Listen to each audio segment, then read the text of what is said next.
ఇది వెనకట reach line highway అమ్మా. నిజాం జమానా కట్టించినప్పుడు అప్పుడు టాంగాలు ఉండేది, ఏదో పాత జమానా కార్లు 30 కిలోమీటర్ పోయేది. అది వంకర్ తింకర్ హైవే. వంకర్ తింకర్ హైవే ఎందుకంటే వికారాబాద్ నుంచి హైదరాబాద్ నుంచి వికారాబాద్ వరకు ఇది ఒకటే ఒక వెనకటి హైవే. బ్రిడ్జ్ ఉండదు, ఎందుకంటే వాగులు ఉంటే వాగులను తప్పించుకొని వంకర్ తింకర్ పోతుంది. ఇన్నేళ్ళు దాన్నే వెడల్పు చేస్తున్నారు, దాన్నే చేస్తున్నారు. 2017లో నేను ఎంపీ ఉన్నప్పుడు 2017 నవంబర్ అనుకుంటా నితిన్ గడ్కరీ గారు చెప్తే దీన్ని హైవే శాంక్షన్ చేసిండు. దీంతో సహా ఇంకా తెలంగాణలో ఇంకో 10 హైవేలను శాంక్షన్ చేసిండ్రు.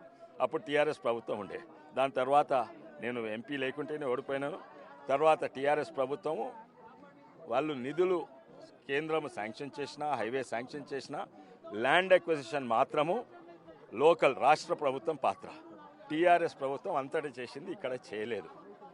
ఇప్పుడు కరీంనగర్లో చేసింది, నల్గొండలో చేసింది, ఇక్కడ చేయలేదు. 4 ఏళ్ళు డీలే. వాళ్ళకేంది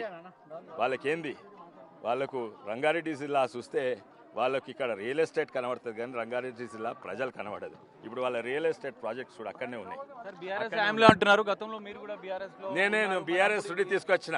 గతంలో ఉన్నప్పుడు 2017లో తీసుకొచ్చిన. 18 తర్వాత నేను లేకుంటే ఎంపీ. నేను బీఆర్ఎస్ వదిలిపెడితే ఇమీడియట్లీ ల్యాండ్ ఎక్విజిషన్ కాదు.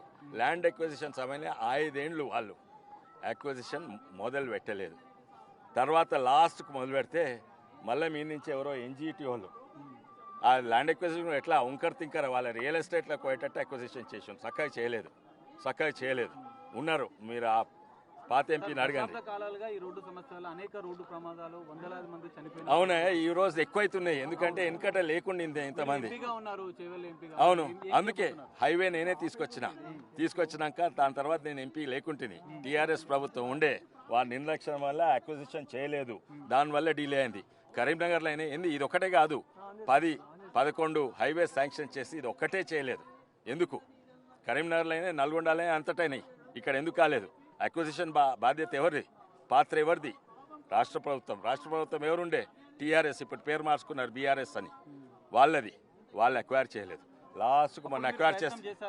100% ప్రయత్నం కాదు, ఉత్తరాల రాష్ట్రం ఇవన్నీ కూడా చేసినాము. ఇంకోటి అక్వైర్ ఎట్లా చేయాలనో కూడా చెప్పినాము. వంకర్ తిక్కర్ దాన్ని చక్కగా చేయాలి. వాళ్ళు వంకర్ తిక్కర్ దాన్ని అట్లనే వెడల్పు చేసి అక్వైర్ చేసిండు. ఎందుకు? వాళ్ళ రియల్ ఎస్టేట్ ఇంట్రెస్ట్. అట్లనే వెడల్పు చేస్తే వందలాది ఏండ్ల మర్రి చెట్లు పోతున్నాయి.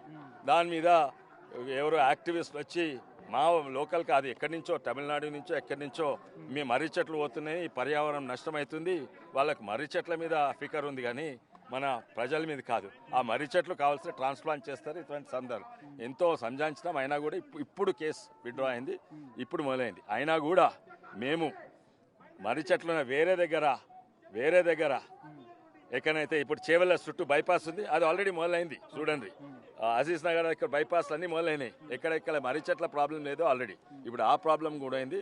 1.5 ఇయర్లు అయిపోతుంది. కానీ దీన్ని ముఖ్య 90% కారణము టీఆర్ఎస్ ప్రభుత్వం ఆలస్యం.